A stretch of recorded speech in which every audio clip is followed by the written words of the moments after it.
Erika Villegas, born and raised here in Chicago 42 years ago. And I grew up all over the southwest side of the city. So I think my family first came to this country in the 1960s and went to Bridgeport. So that's where I first lived. And then we were at Back of the Yards and Bryant Park and Archer Heights and Garfield, now in Garfield Ridge, right? So always a South Sider, Southwest Sider. I did live in Mexico for 5 years as a teenager. So at the age of 12, my mother, decided that we were going to go to live in Mexico, in my home state of Zacatecas, in a small town of about 12,000 people. Called Monte Escobedo, and really some of the best years of my life, because living in Mexico is just very different than living on the southwest side of the city. At age 12, that's when I moved to Mexico, and so some of the really lifelong friends that I have are friends that I made in Mexico and still continue to be really good friends with many of them. And I think that really formed a couple of things, right? In me, one of them is the love for Mexico and the love for my second country. And then really realizing that you can be part of multiple things and you can be sort of community in two different places. Came back in 1999, lived there for 5 years. My mother and my siblings stayed there for another 5 years, so they were there for 10 years. And came back to finish high school, to do some college. And even when I first came back, I started to get involved in some of the nonprofit work with the Federación Clubes Unidos de Zacatecanos here in Illinois. And so that's where I continue to sort of have that connection to my Mexican culture and to my home state of Zacatecas. And whenever there was an opportunity to assist, to help, I was there, right? And through my whole life, really. And I think that comes from really my grandmother, Catalina Rodriguez. She came to this country with 6 kids. 6 kids. Took the train and arrived here in 1975, I think. And really not knowing where she was coming to, right? A new city with new kids, not knowing the language. Really having that grit and having the courage to do something like that, to find a better life for her family. And so I think that, she has always been a fighter, and she has always had the courage for herself, for her children, to help others, to be really a community member. And, still to this day, everyone calls Doña Katy when they need something. And so I think that some of the traits that you see in someone as a child, you feel like, I don't want to be like that person, right? Because they're doing the work, because they are doing too much sometimes, because they are doing things that you don't understand as a kid. Right now, as an adult, I realize that all the things that she is and that she was and still is are some of the traits that I have, right? Being resourceful, being a community member, helping others, looking for always opportunities to give back. And so I think my grandmother for sure is someone that has had a great impact in my life. Mm-hmm. I'm happy that I still have her with me. She's going to be 80 years old, and so she's someone that I reach out sometimes when I need some advice and some calming, and some just to hear her voice, because I know what she's gone through. And so she really has made an impact in our entire family. She sounds like a special person. She is. Yes. Can I ask, when you think about your grandmother, what are some of your kind of fondest memories about her growing up around her? What are there particular days or particular events that really everything about you? her. Yeah. Everything about her is special. I think that she always made us feel special. We were always welcome in her home. I know that for me and a lot of my cousins, our parents were really strict. And so going to grandma's house meant that you can take off your shoes and be barefoot, that she would make you something special to eat, that she would take us to like Chuck E. Cheese, that she would take us to the park, she would take us and have picnics. So even growing up, knowing that there weren't a lot of funds, that we were probably pretty poor, we were really rich in some other ways. And so knowing that she always made us feel special, really special as her grandkids. And she always really showed us that love, because her life could have been really different. She had a lot of hardships as a child. And so she could have been a really bitter person or someone that was mad at life, and she chose to choose love and that cariño towards all of her grandkids and her kids as well, but to all of her grandkids. And we're still very connected to grandma, all my cousins. We all have different names for her, and we all have a different connection with her, but she always for sure made us feel special and made sure that we felt her love and that she can be our trusted person. Yeah. Well, so you mentioned leaving Chicago at age 12 and moving to Zacatecas, in a smaller town in Zacatecas. Can you tell me what you remember about, arriving there? Like what seemed different? What was your experience there, particularly when you first got to Monte Escobedo? Well, everything was different because, I was coming from a big city in Chicago, right? And then I was going to this small town where you can stay out late, you can be with your friends, you were involved in so many activities after school and at church. And, but I was very excited because we had traveled a couple of times as a child, as a little bit older child. I had traveled already and just loved spending time in Mexico. The friendships that I had created, the ability to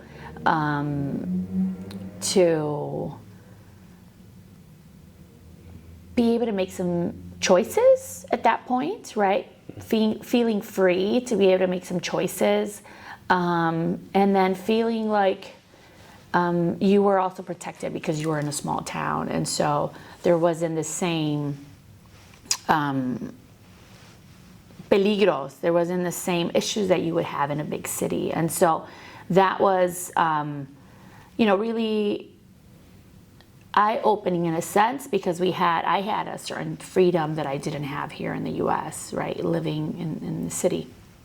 And so I got super involved at school, and like I said, at church at that point, and just really made long life friends now, and really learned how to speak Spanish and write it, and that was, I think, one of the biggest wins, because even though it was really important for us to speak Spanish, for my mom, for her kids to speak Spanish, it was just at a different level. And so having to go to school in Mexico and really dive into how school works in Mexico really helped me out and has really opened the doors for what I do now, to be able to be bilingual and to be able to understand and help people in whatever is needed in both languages. So you spent 5 years there and then came back. Is there anything you feel like you learned there, ways of being that you have carried from Zacatecas back here? Community, right? I think community is one big thing. I think that all the parents were involved in school. If we did something wrong at school, like all the parents were there probably within half an hour. I remember certain times where we got in trouble. And so because we were in a small town, everyone took care of each other, right? So it didn't matter if you were somebody else's kid. If someone saw you doing something wrong, by the time you got home, your mom was going to know about it, right? And so everyone was looking out for each other. So it was a very much a we were being raised as kids in the community, and we had so much family. So my grandfather, Hilario Escobedo, comes from, our family line comes from the Escobedos that founded our town. It used to be called San Martín Astillero, and then our family many years ago from Spain came to our small town, fell in love with it, and they called it Monte Escobedo, right? And so they renamed it under sort of using our name. And so for me, going back, that was like a really special thing. Understanding that our town had our last name as its own name, but also that came with the responsibility of knowing that everyone in the town was your relative, was your family. And so we have a lot of primos and primas and cousins, and so we always had to make sure that we were always being good kids, right? Being good teenagers, because we knew that somebody was gonna call our mom or our uncle or aunt, right? Or that we were always gonna have an adult watching over us. So that was, I think, something that has carried over, having a community here of leaders, of friends that are helping sort of collectively raise our kids. I see that similarity at school now, where my kids go to school, where a lot of the parents, we continue, to be friends. We hang out after school, and so we are hopefully raising our kids in community to be able to sort of bring that back a little bit. Mm-hmm. Yeah. Can you tell me, so then you eventually decided to come back to Chicago. Yes. Can you tell me why you decided to come back and then what you did once you got back here? Well, there was some challenges with my family, and I needed to really protect myself as I was becoming an adult. And so it was time really to come back in a way home, right? Because this was home for so many years, and I loved Chicago, and we would visit about probably once a year. It was expensive for us living in Mexico, coming to visit Chicago, but coming to visit back home seemed like it was the right time to decide what I was going to do with life. And so came back, moved in with one of my aunts for the first year, and then moved in with another aunt after that, and then moved on my own at, I think, 19, and trying to figure out, right, what had changed with the city, because things had changed with the city, right? But thankfully I had, most of my aunts and uncles that lived here in the city, and my grandmother that lived here in the city. So I had this network of family and friends, reconnecting with some of my old friends from when I was back here in school, and really having to step up and become even more independent. I think I've always been a very independent person, but really having to make difficult choices at times, because that one choice would carry on to the next choice, and so on and so forth. And so met my husband in 2003, I think it was, and so we got married very shortly after we met, and now we've been married for 20 years. Wow. Yeah. Mm-hmm. And so can you tell me a little bit about, so you arrived, you were pretty young, moving out onto your own at a very young age. You eventually, got into real estate as a career. Can you tell me a little bit about that journey to becoming a real estate agent? So in 2000, goodness, I'm trying to think. I think in 2004, my husband and I were already married. He had purchased an investment property right before we got married. And so we went through that process. We bought it. We had tenants. And so we knew that real estate was always a way to build generational wealth and to do something for our family, right? And to potentially build for retirement. And we were thinking about that very early on.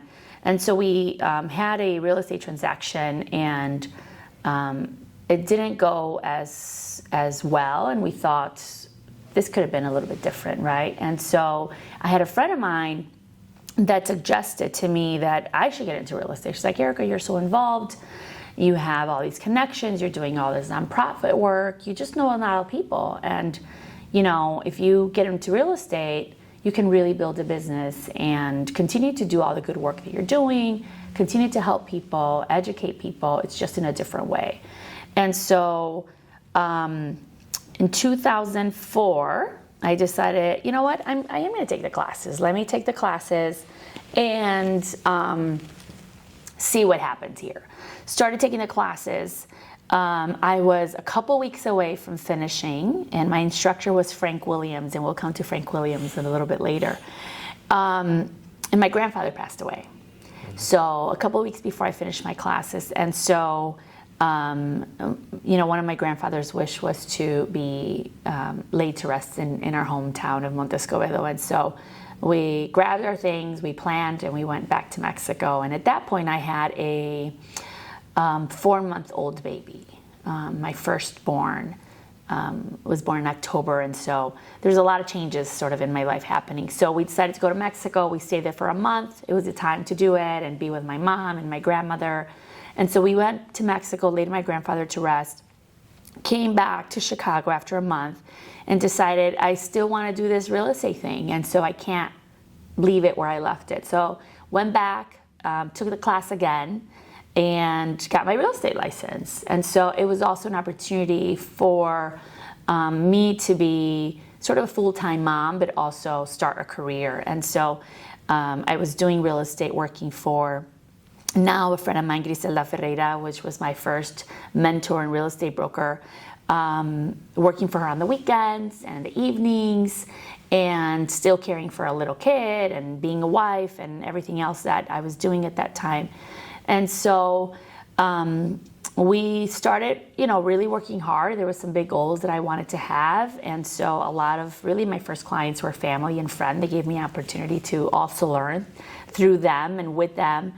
And then a law was passed in the middle of the night named HB 4050. And I think that's where my advocacy came about, and my sort of that fire to do more in real estate.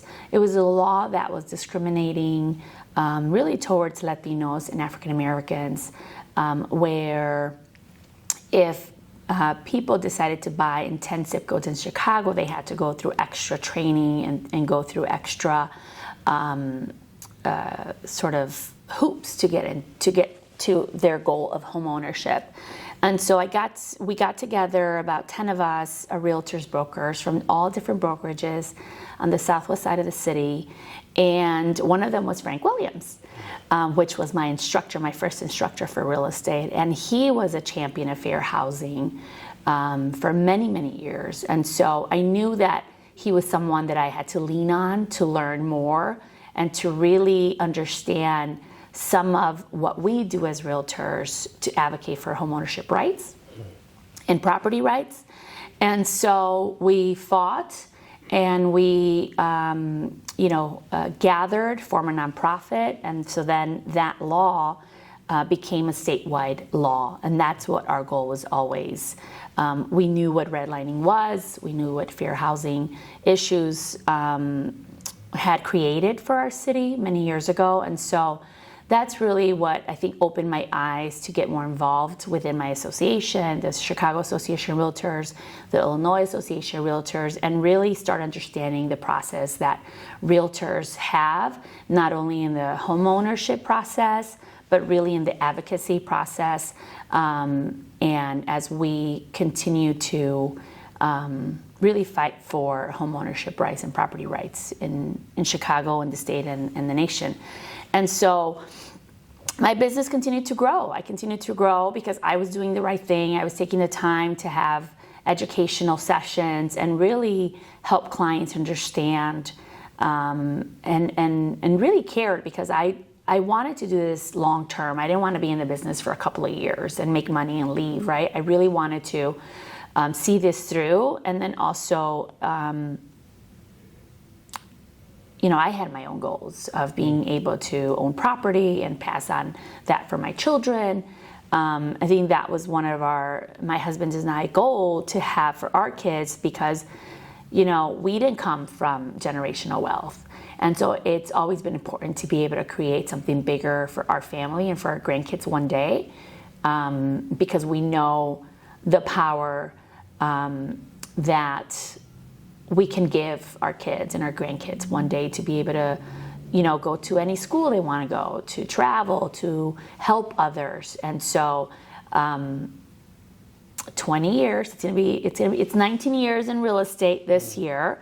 So I've seen a lot of things. I've seen, the market crash, but we've stayed strong because my goals have always been those to help others and to help create generational wealth, specifically within the Latino community. So I'm proud to say that I have many clients that have been able to achieve that goal and that continue to do that every day and every year. So I'm really proud of the successes that I've had and that my clients have had because of my help. That's great. Yeah.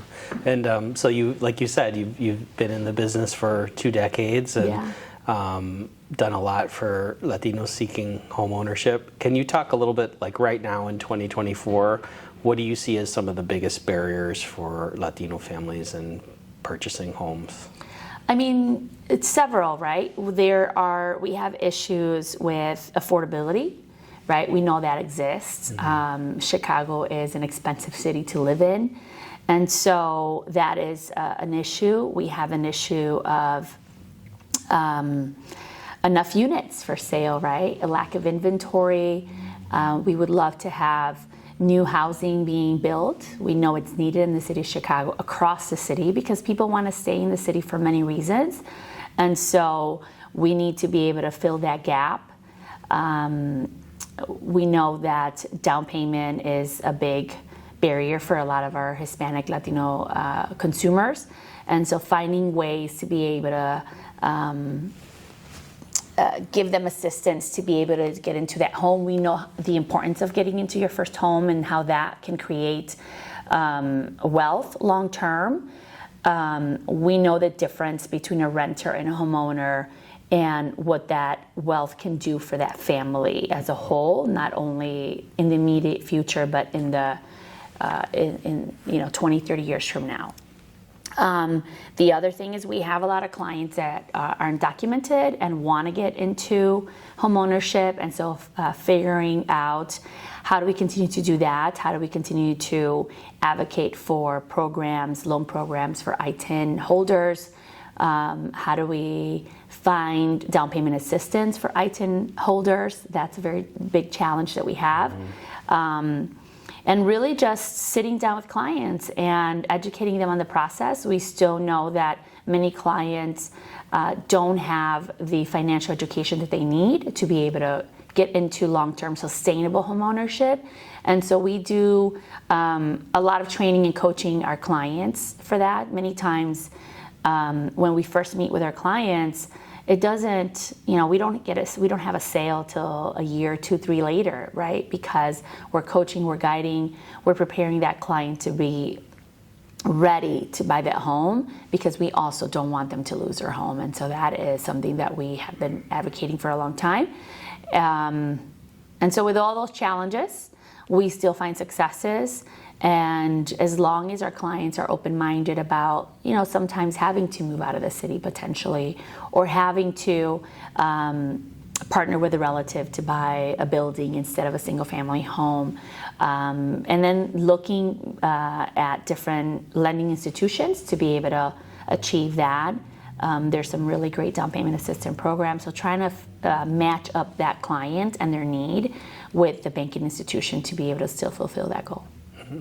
Yeah, that's interesting. And I'm interested to hear what your experience has been over the past 20 years. I know just because I, work out in Elgin and have studied the outer ring of, Chicagoland, that more Latinos are either, moving out of the city, and those populations are growing. Can you tell me a little bit about what you've seen in terms of folks moving to the suburbs and some of the reasons behind a lot that? of our clients have moved to the suburbs over the years.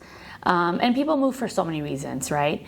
People move for better opportunities, for job opportunities, for better schools, quote unquote, better schools, to move closer to families, to move closer to, or to buy a home that is in a bigger lot. A lot of our families, especially the ones that I've helped, want to have nature around them, want to have more green spaces. And so we see a lot of families also moving for that. They want to have, I have clients that have chickens and goats and horses even. And so, clients move for all kinds of reasons.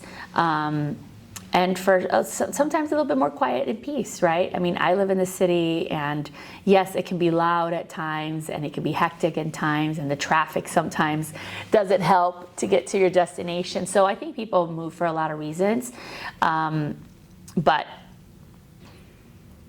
we have helped, clients sort of achieve those goals. And a lot of our clients have kept their city homes and are renting and building generational wealth there. I've had clients that have moved to the suburbs, and then their children end up going to DePaul or to University of Chicago, and then they end up buying a second property so their kids can go to college in the city, right? And so clients have all kinds of needs, and so we're there to help them achieve those needs. And we want to be able to sort of bridge that gap with our clients. I'm proud that we have an organization that is inclusive and that has a lot of tools and resources in Spanish because it's greatly needed. We want people to feel comfortable when they buy a home. And we want them to feel comfortable wherever they decide to buy a home, that they fit in that community, and to go out and build community, right? Because a lot of our clients sometimes are a little lost, like, I'm moving to this neighborhood, what do I do, right? Mm-hmm. And so we have some of those tools and data to say, here are all the taco places in that neighborhood, so you can go and enjoy some delicious tacos. Yeah. So a lot of our clients, we are the advisors, and really for so many things, real estate is what I do, but I do so much more than real estate, because the sale of that one property is just sort of the tip of the iceberg of everything that I do for my clients. Yeah, and that leads me, I've got two more questions, kind of leads me to my next question, is that, I've studied the history of Latinos in kind of the Chicagoland area, and particularly out in the suburbs. A lot of times some of the community leaders are the real estate agents, like particularly the Spanish-speaking real estate agents. So in the 60s, 70s, can you talk a little bit about how you see, what do Latino and Latina real estate agents kind of add to the industry? Is there anything special that they bring to selling homes? I think so. I think we care. We are deeply rooted in our communities, and we care for our clients, and not that other realtors don't, right? But I think there's a special connection that we have, especially, I know a lot of women Latina realtors, and so we are sort of like, the moms of our clients in many ways, right? I mean, I've helped now children of my original clients. And so, they call me, I have some clients that their kids call me Tia Erika. And, I've known them for 15 years. I've gone to the quinceañeras. I've gone to the baby showers. And so I think that we are, really community builders in many ways. We are advocates. We are problem solvers because, I think that we can really bring what we learn from real estate and adapt that into our communities. And so when there's a problem in our communities and we need to solve that, we have the tools, we have the resources. Sometimes we have the connections to say, hey, I have a problem here. Let me call my connections in the real estate world to help me with this problem. Or knowing that we may not know every answer, but somebody else that we know a lot of the times in the real estate community knows the answer. And so really leveraging the relationships that we've built as realtors to be able to assist our communities and to really be able to help them push forward with when issues arise. Yeah, thank you for that. I did want to ask you about a very important issue, which you mentioned in your response to the questions with the Nuevos Vecinos, and that you have done work around helping some of those folks. Can you talk a little bit about, how you kind of learned about what was happening with new migrants to the city and how you responded? So, really it was a client of mine. A lot of my clients are police officers because of where I live. Firemen, first responders, and so a client of mine, which happens to be a police officer, and his wife called to me and said, "Hey, Erika, we have this problem and we don't know who else to call. And I know you're always saying yes and bringing solutions to the table." And so 2 migrant families had arrived to the 8th district. And that's my police district. And so Angie and Luis was one couple, and I just talked to her a couple days ago. And Joanna and Edwin was the other couple. They each had 2 little girls.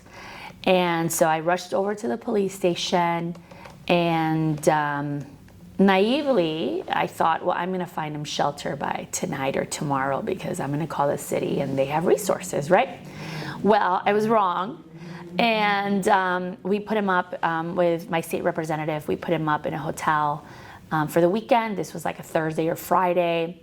And we just didn't think that it was in the best interest for these families to sleep in the police station on the floor for a couple of days. So we thought, okay, well, this is the weekend. We're going to find shelter. And then by Monday, we'll figure this out. Well, Monday came. And, we couldn't keep on paying for a hotel for these families. And so, unfortunately, we had to bring him back to the police station. And one family was taken to District 4, and one family was taken to District 14. So one on the far southeast side, one on the north side.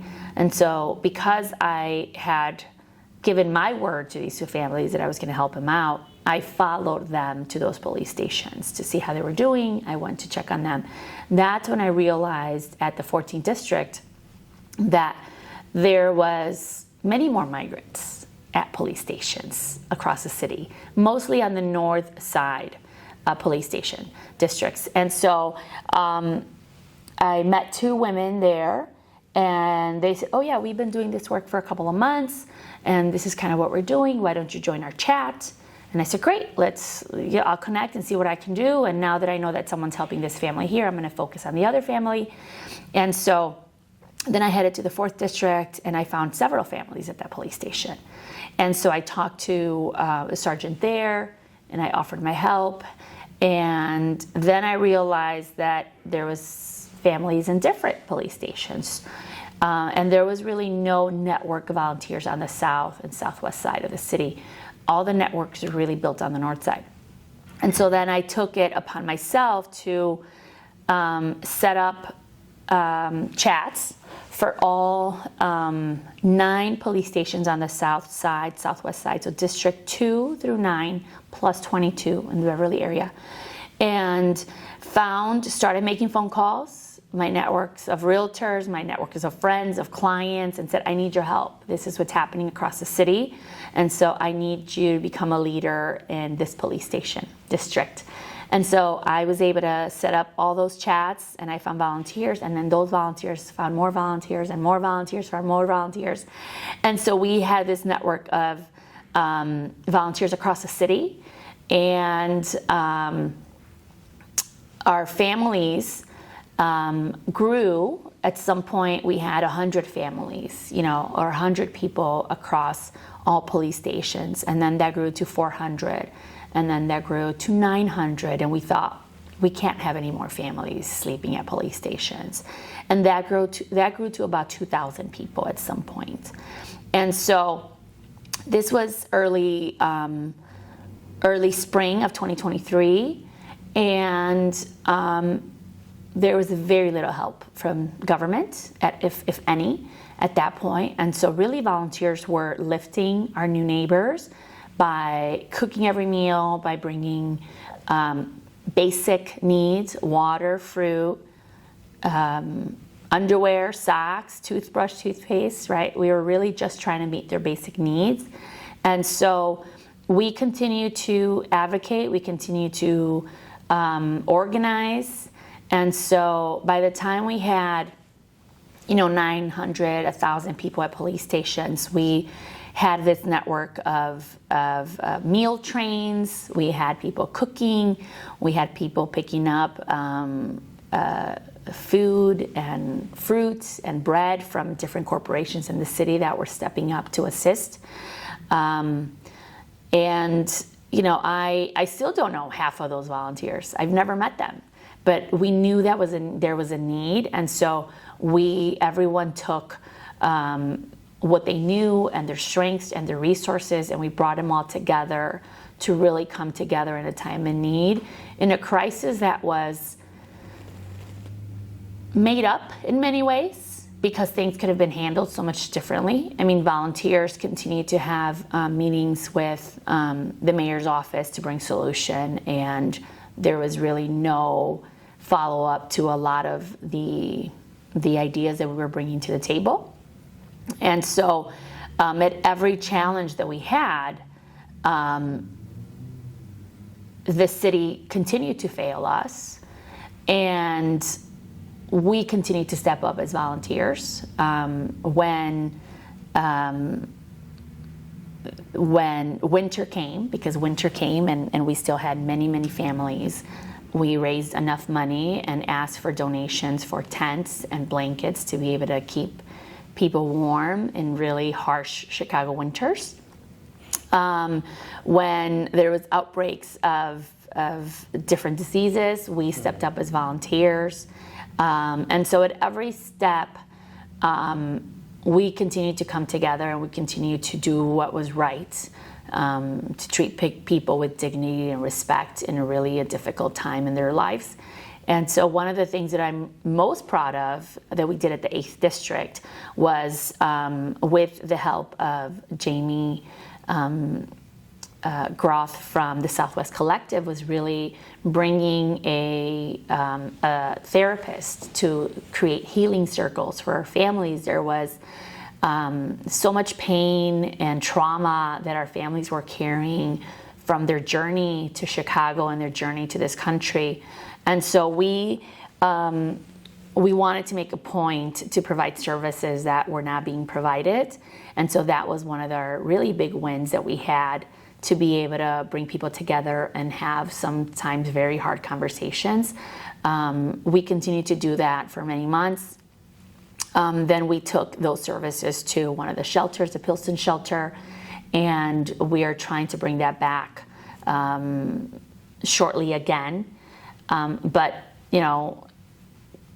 if I think back really, and if you think about any issue that a human being has, we have solved that issue along the way.